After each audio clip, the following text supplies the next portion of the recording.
आचार्य जी, मैं आपसे पूछना चाहूँगा कि जो साधारण लोग होते हैं और जिनको तंत्र मंत्र क्रियाएं नहीं आती हैं, अघोरी साधनाओं में नहीं जाते हैं, वो किस प्रकार से ऐसे दुष्ट जनों से बच सकते हैं और कैसे भगवान का नाम लेकर के इन तंत्रिक क्रियाएं जो कराई जाती हैं, खराब क्रियाएं कराई जाती हैं, इनसे कैसे अपना बचाव कर सकते हैं आचार्य जी? मैं हूँ एनएस सक्सेना। मैं सामान्य स्थिति में आज के समय में कम से कम जो है 30-40% लोग ऐसे हैं जो वाकई हर समय में उसमें बिल्कुल सामान्य और निश्चल रहे हैं।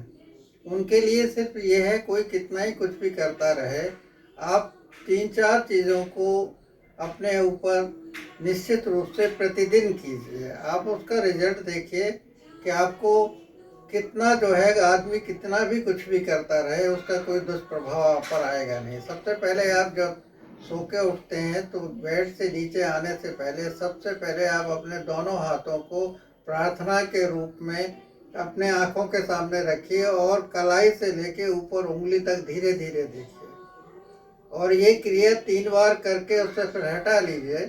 उसके बाद आप अपना कोई भी गुरु मंत्र या जिनको आप इष्ट हैं उनके 11 बार नाम ले लीजिएगा, या कोई गुरु मंत्र मिला हुआ है तो आप उसे 11 बार पढ़ लीजिए।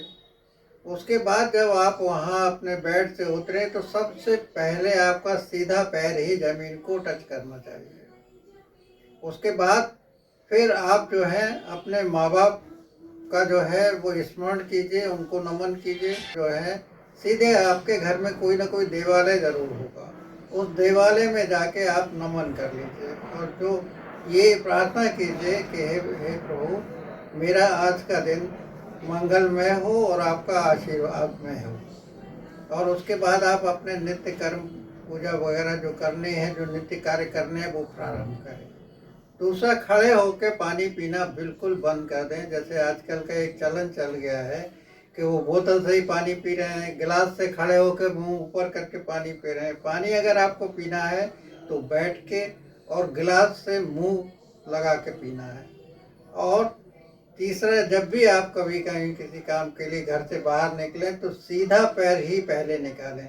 आप इससे देखिए, कोई कितनी भी तांत्रिक क्रियाएं कहेंगे, कुछ भी करेगा, वो आपको कुछ बिगाड़ नहीं पाएगा। तो आचार्य जी, अगर कोई भी व्यक्ति किसी तरीके के गलत कार्य करता है तो वो इन कृत्यों को करने के बाद बच सकता है। आचार्य जी ने कुछ छोटी छोटी चीजें बताई हैं जिनका उपयोग करने के बाद में आप इन तांत्रिक प्रयोगों से बच सकते हैं। हमेशा जो दूसरों के द्वारा आप पर की गई हैं, अगर आप गलत काम करते हैं तो उसका परिणाम आपको भुगतना है, उससे इतना उपाय नहीं है। अगर आप स्वयं खुद गलत काम करते हैं और खुद गलत कार्य कर रहे हैं और इस तरीके से बचाव कर रहे हैं तो उपाय नहीं है, आचार्य जी का कहना है।